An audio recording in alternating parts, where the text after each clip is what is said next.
Yes, sir. Okay, permit. Hindi ako pwedeng lumabas. Hindi ako pwedeng i-drive yung truck ngayon dito sa highway dahil wala akong permit. Bawal yun.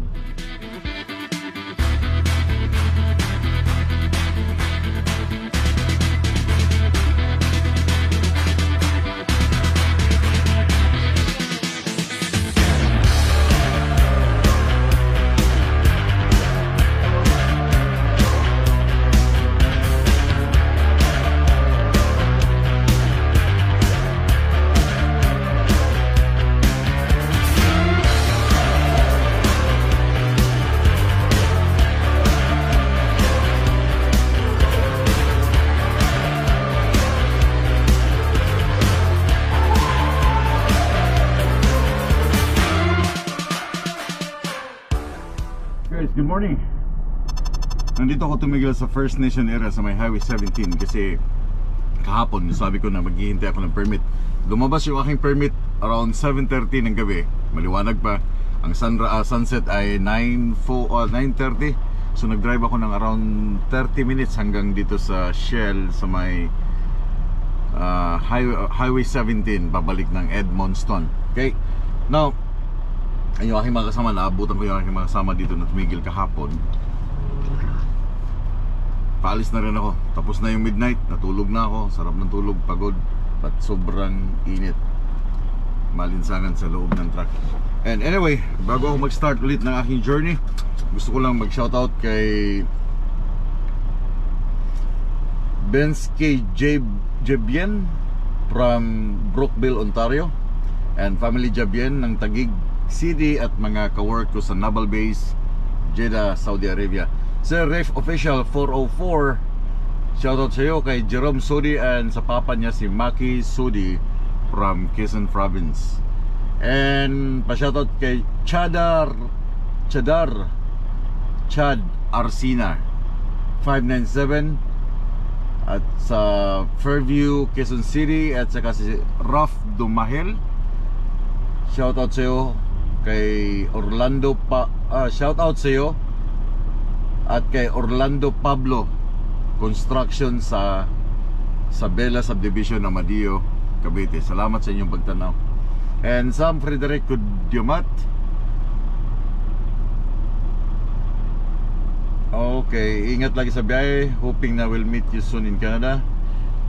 I'm from Pangasinan, ngayon ay nagtatrabaho bilang isang truck driver. Wow, sige, papatuloy mo na yung pagiging truck driver.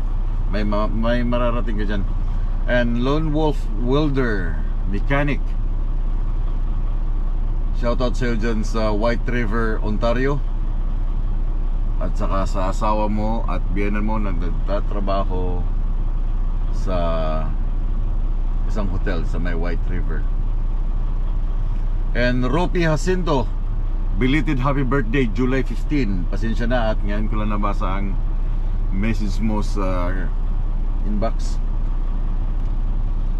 And si Daod Kukoy Makasimbar, shout out sa iyo Daod. Kukoy Laur Kugo 2122. Mayong adlaw nimo Marco Dipolog, taga Dipolog City ko. Shoutout ang mga retired army na mga Bisaya. Sige kong tanaw sa imong vlog, sir, sugal itong pandemic time. Amping kanunay sir sa imong biyahe o regards sa imong family. Shoutout sa mga kabro sa armed forces, mga Bisaya. Moro to, ready na mo. Biyahe na usab. Pero wala ko yung permit sa Quebec. Pero dagan lang ko hanggang border.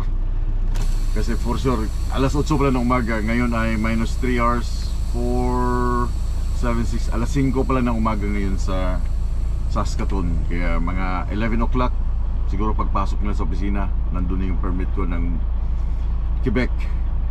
Yung aking mga kasamaan, meron na sila kasi maaga sila nakatawag sa opisina bago nag-close ang mga government offices dito sa Maritime o sa East Side, Quebec. Nabigyan agad sila ng permit. So ako, may permit ako ng New Brunswick, meron akong Ontario. Yun lang naman Yun lang kailangan ko. Quebec, Ontario meron na ako. Manitoba, I don't know yet, wala pa. But madali na lang yung Manitoba. Madali mag-release ng permit si Manitoba. So larga na ta. Kay taas na akong oras. Alas 8 na, hayag na kayo. Okay. Strobe light. Here we go. Let's go guys. Kita tayo sa highway.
Quebec.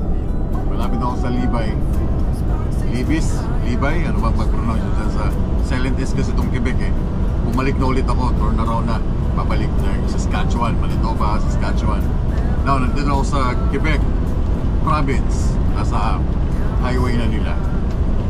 Of course, kailangan ko ng permit, no? Dahil oversize yung load. Ayan, ito na. Meron akong permit ng New Brunswick. Meron akong permit ng Ontario. Meron na akong permit ng Manitoba and Saskatchewan. Ito na. Dumating ang permit ng Quebec. Tagal namin hinintay, kahapon pa. Dumating ang permit ng Quebec.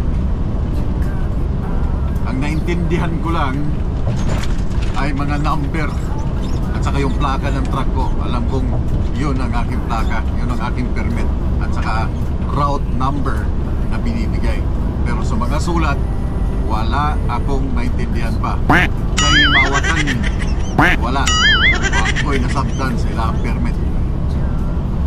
Utang ka na ako dyan sa one. Ilalagay ko dyan sa screen. Wala akong maintindihan. Buti na lang, walang French na number, no?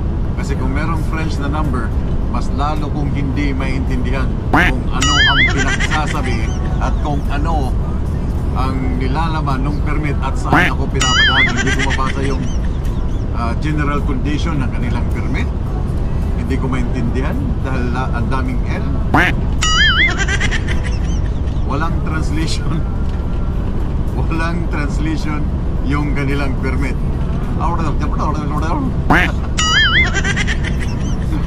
Yun na nga lang, mabuti yung mga routes nakalagay doon. So, saan kaya ang aking saan kaya ang aking ruta na dadaanan din? Lahat eh, isusum mo siya, babasahin mo. Kahit basahin mo, ewan ko kung paano nila binibigkas yan. Nakita ko lang yung routes, parang halos walang pinagkaiba, kunting-kunti lang. Nakalagay 85, 185, 85, 20, 30, and 40. Yun ang mga number ng highway. Sabi ko, okay, ito yung aking ruta, ito yung aking dadaanan. Pero doon sa general condition ng kanilang permit, jay mawatan, wala ko'y nasabtan. Okay, wala ko'y nasabtan kung anong general condition ng kanilang permit. Walang translation ng English. Paano yan? So ito na lang, mga siguro 4 hours or 3 hours na lang makakalagpas na ako ng Quebec City and then Montreal. 30 ulit, sa 30 ako dadaan, hindi ako dadaan sa downtown dahil traffic. So downtown 30 and then akyat ng 40, then 417 Ottawa, then all the way hanggang papalik ng North Bay. Pero I think mamayang gabi sa Pembroke, hindi ako maaabot ng Pembroke. Somewhere, makalabas na ako ng Ottawa, then I'm good. May mga tao hindi truck driver na gustong makarinig ng busina ng truck. Kasi kanina may lumapit sa akin dito sa gilid, naka-motor. Sabi niya, pag bumusinang ganyan, ibig sabihin, pop pop dol! Bumusinahan mo siya. Gusto nila marinig yung busina na simi. Sa pag maana gani ang mga bata or mga tao, just like that, ibig sabihin yan, pop pop dol. Anyway, nasa area na ako ng Libay. Titigil ako dito sa may Petropas para sa aking refuel. And yeah, refuelan, then balik sa highway para makapasok agad ako ng Ottawa, ng Ontario today, kung kaya pa, bago mabutan ng rush hour. But for sure, abutan ako ng rush hour.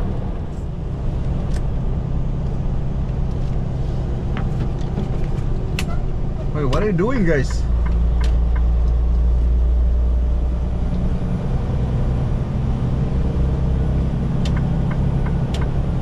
Flat? Hindi ko alam kung anong nangyayari sa aking GoPro. I'm not sure kung anong nangyari. Dahil napapansin nyo rin na yung aking audio ay minsan humihina, minsan lumalakas. Hindi ko alam. Chinek ko yung settings niya, but wala siyang settings sa audio. Baka kailangan kong i-adjust yung ano.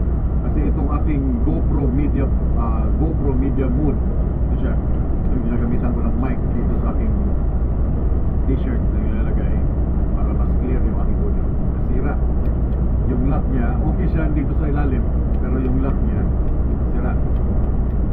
Kaya I need one.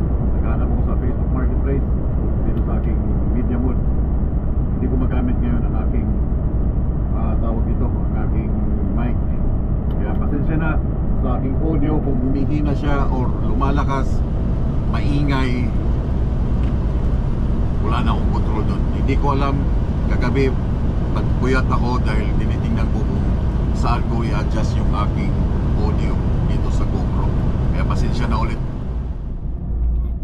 Alam nyo, nagka-traffic dito sa 30 ngayon.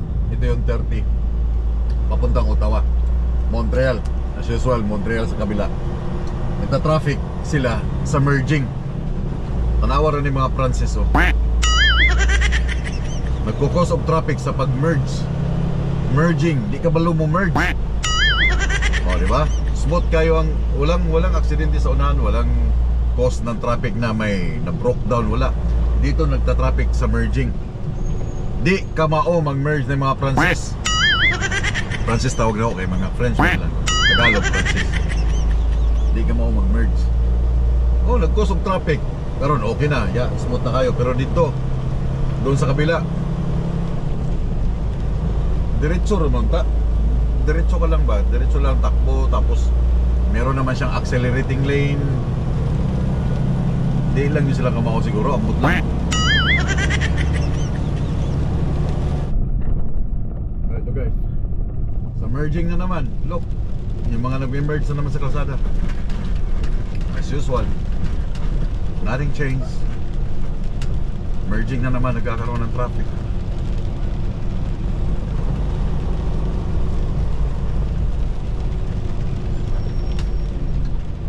Diba? Merging.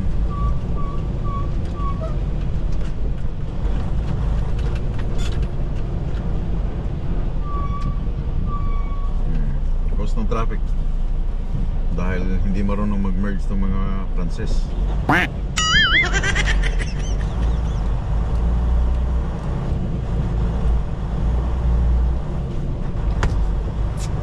Back to basic.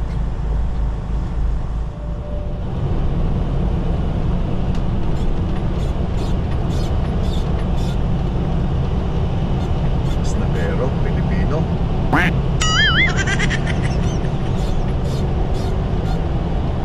Snaperong Pilipino. Friends transferred.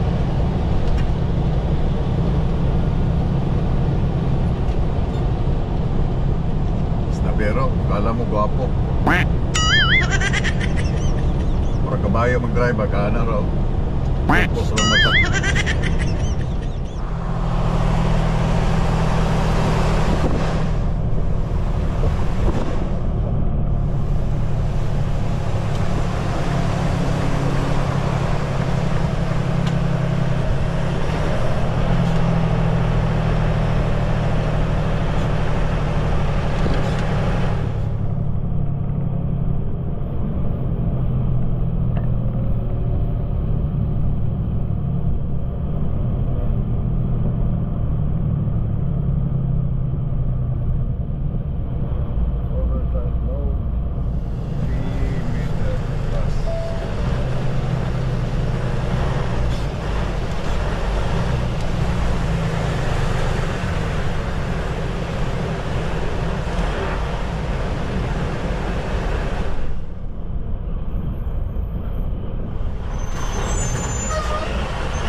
Hello? Is it cash or? No, we don't take cash. It's credit card or debit card.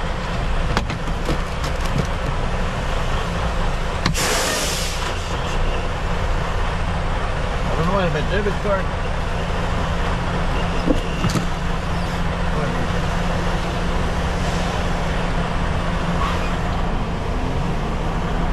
You have to leave it longer than that.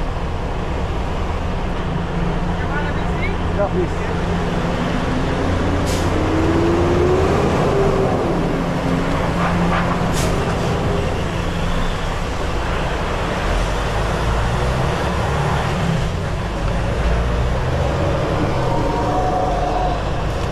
Ayaw pala na ng cash. Bakit ako kumuha ng cash? Debit card pala dito.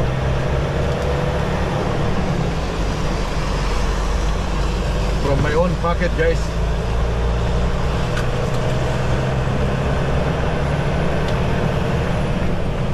Tunnel.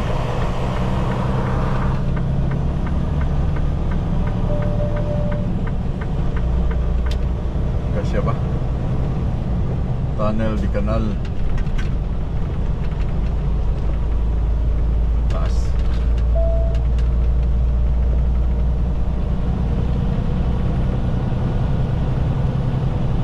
That's it. Isa na lang. Isang tulay doon sa Ontario. Yung 4.2 ang aking iniisip ngayon. That's it. I'm done here. Thank you, Montreal. Thank you, Quebec. 42 kilometers hanggang Ottawa. Una, ang akala ko ang Ottawa ay may sariling province, like Ottawa province.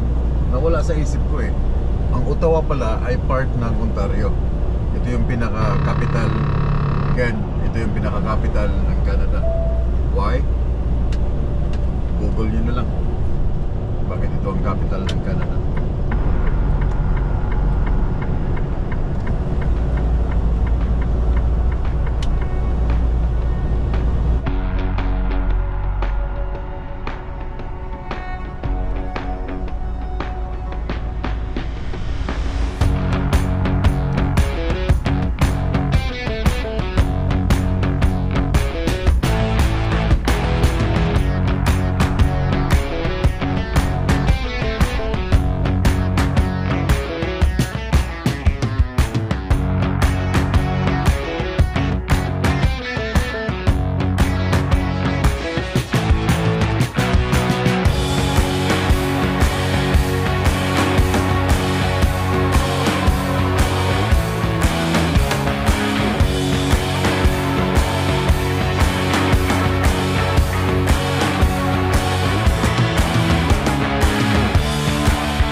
dito.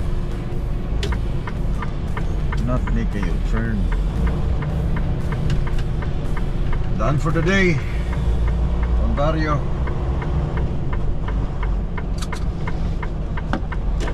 Oh no, I think nandito yung mga kasama ko, no?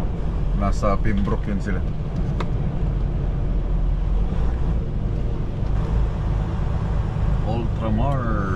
Ultraman. So, dito ako sa likod pa park, guys. Hindi ako dyan.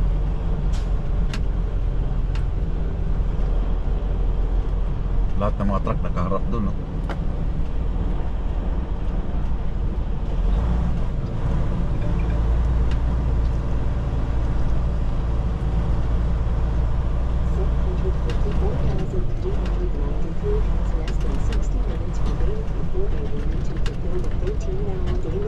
Nandito yung dalawa kong kasama. Nagpang-abot din kami.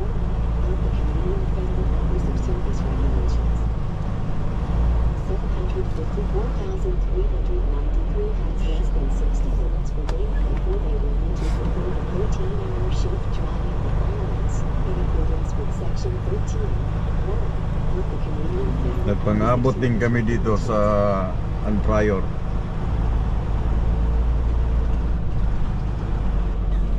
Yun o, yung dalawa.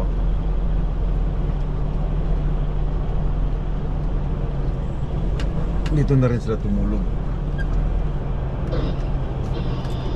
Tignan nyo, guys.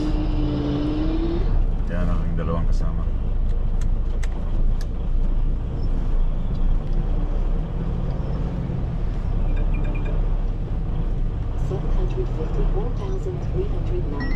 has less than 60 minutes remaining before they will need to fulfill the 14-hour daily duty requirements in accordance with Section 12(2) of the Canadian Federal Hours of Service Regulations.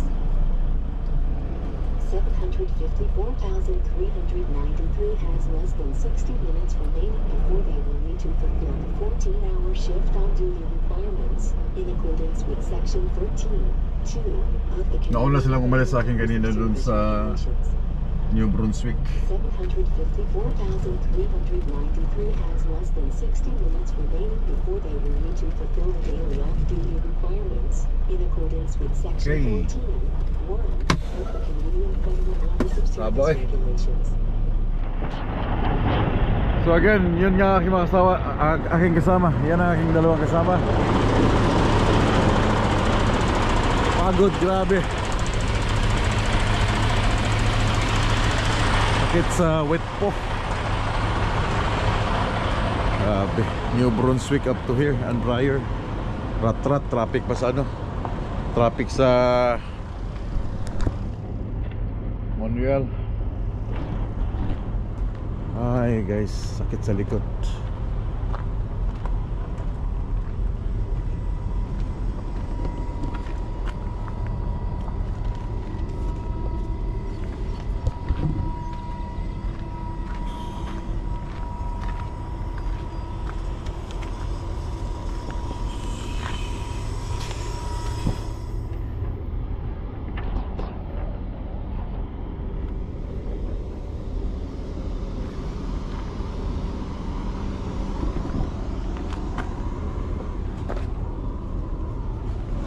Hi there. Hey, how are you doing? Good, how are you? That's my brother. Upper Canada delivering the difference.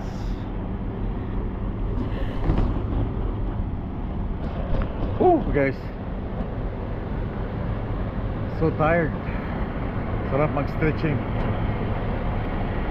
So yun. Paano?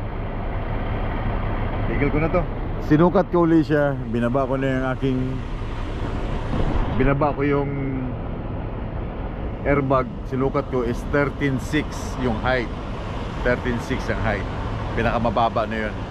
Now, I don't know sa aking dalawang kasama bakit nakakuha sila ng 13.5 dito sa load na to. 13.5 na yung height nila. How? Paano na nagawa yung 13.5? Kasi meron kaming tulay na dadaanan na 4.2 na sakto lang talaga dito sa load na ito.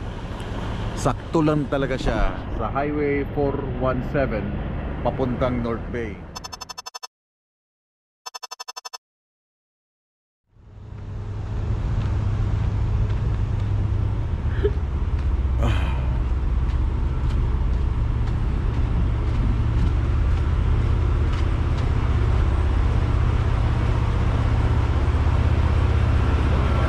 Good morning, Nick. Morning, Dwayne. Ready na sila, guys. Convoy sila. Ayaw maghiwalay itong dalawa eh. Ako solo-solo lang. Okay na yun, solo-solo. Wala kang iisiping may nakasunod. Wala kang iisipin na hinihintay ka ng kasamahan mo. Dahil wala, solo ko lang. Pwede kang tumakbong mabagal, pwede kang tumakbong mabilis, pwede kang patigil-tigil. Solo ko lang eh. Diba? Sa washroom lang muna ako. Guys, merong bumungad sa akin dito na napakagandang truck. Tell me something about it. Oh my God. Look at the pipes.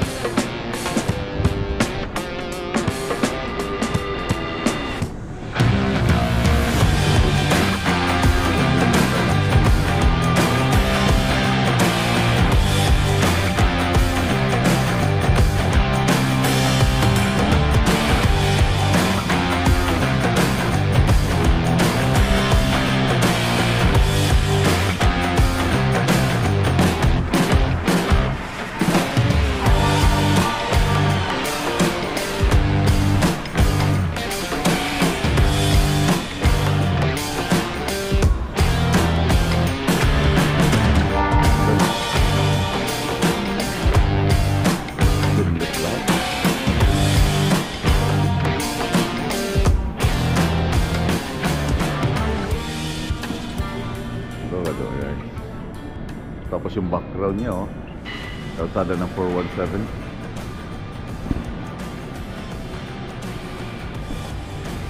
Yabadabadu! Umalis na sila, guys. Umalis na yung aking dalawang kasama. So pre-trip muna ako, then susunod ako sa kanila sa likod. Hindi na tayo dyan sa likod.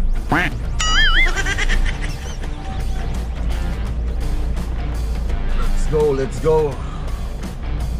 6 o'clock in the morning. Say a command. I'll talk to you.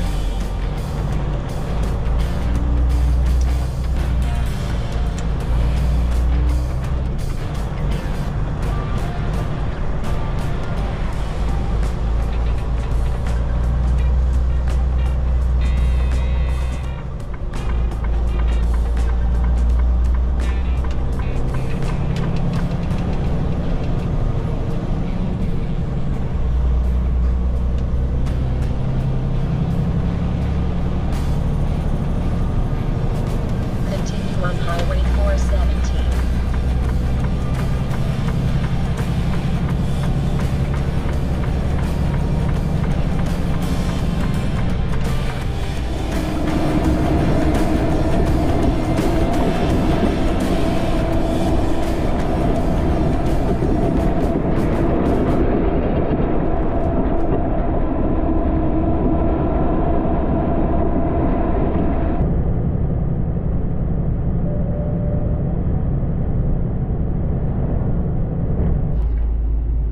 Malapit na yun dito yung tulay na 4.2 ang height. 3 kilometers.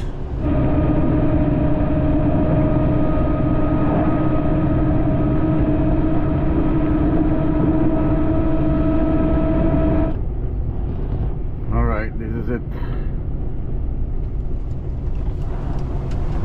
Hazard. Trap ko lang yung airbag. 50.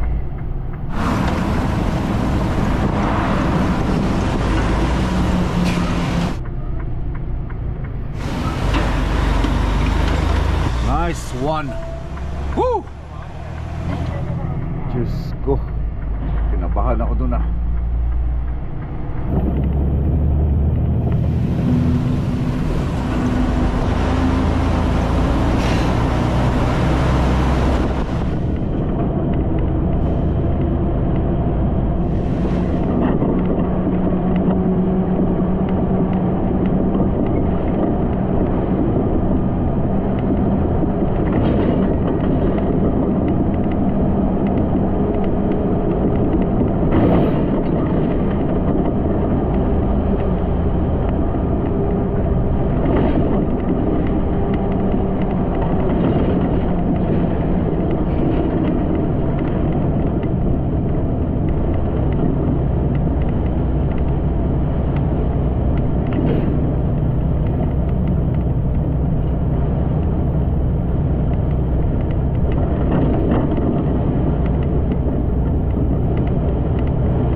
guys. Sana hindi nagamit sa taas, but yeah, nakalagpas ako doon. Pero dadaan muna ako dito sa Tim's dahil yung susunod na Tim Horton ay doon pa sa Nipigon, kaya kahit medyo malayo na diyan sa unahan.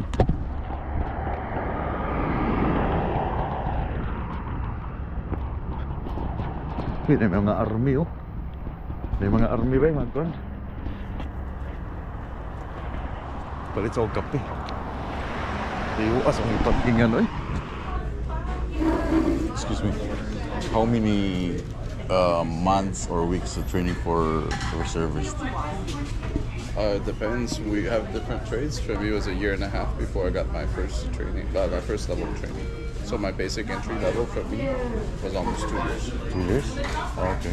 For you, how long is it to get your trades done? May mga sundalo Like kasama. from after basic? Yeah. Took 1.5 years to be full qualified trades. How many years? 2? It's about the same as me, 1.5 years to 2 years. But not all trades are like us. Like if you're infantry, I think it's 7 or 8 weeks. 7 or 8 weeks. So it depends what kind of trade. So you guys are from infantry? So I'm a medic in the military. Oh, you know the okay. guy with the Red Cross in Yeah, the movie? yeah, That's yeah. my job. 393. This was all lights and sausage. What is the age limit for reservist? The age service? Pardon? Reservist, what is the age limit? So typically it's 60 years old. People Up can to be in the 60? CAF until 60, but Okay. sometimes there's some exceptions. So if you're a general or you have a specific role, you can get exempt and work a little later.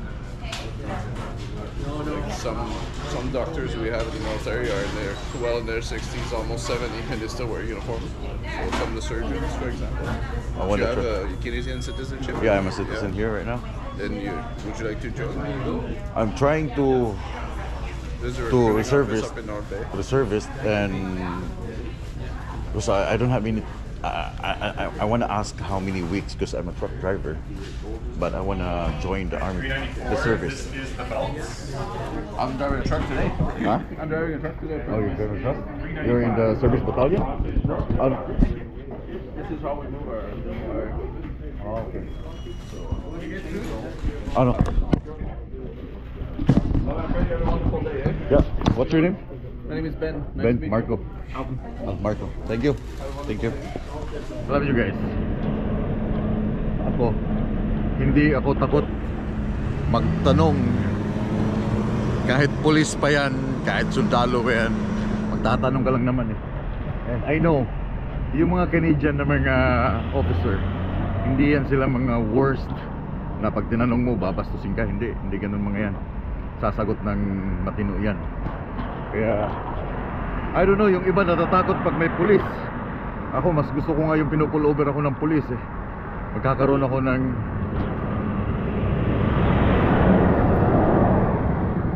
ng interaction sa kanila. Usap. Kayo matakot, ma-pull over ka, it's okay. Mas gusto ko nga yun, para meron akong interaction.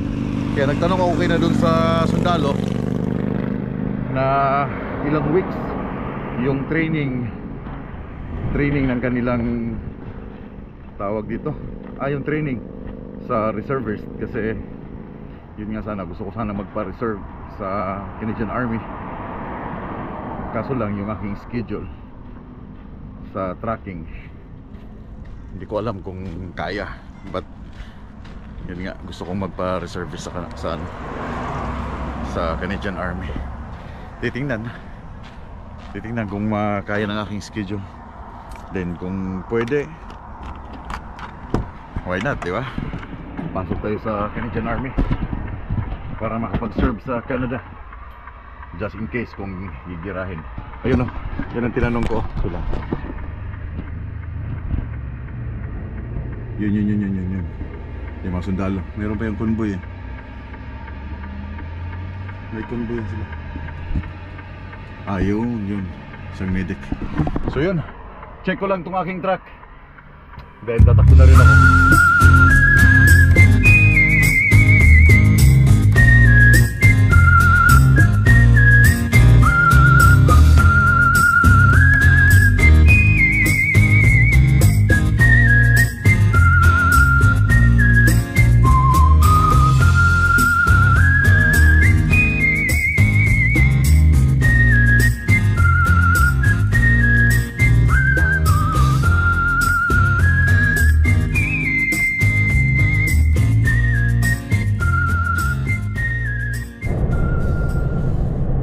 Positive 2 minutes na ako. But dito na ako sa Longlak.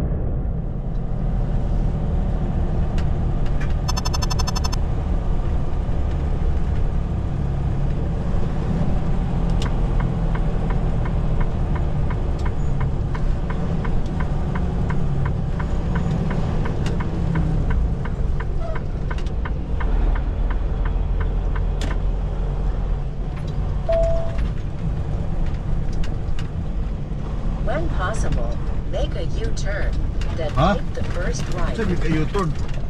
Sorry ka.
Minus 9 minutes sa aking oras. 9 minutes.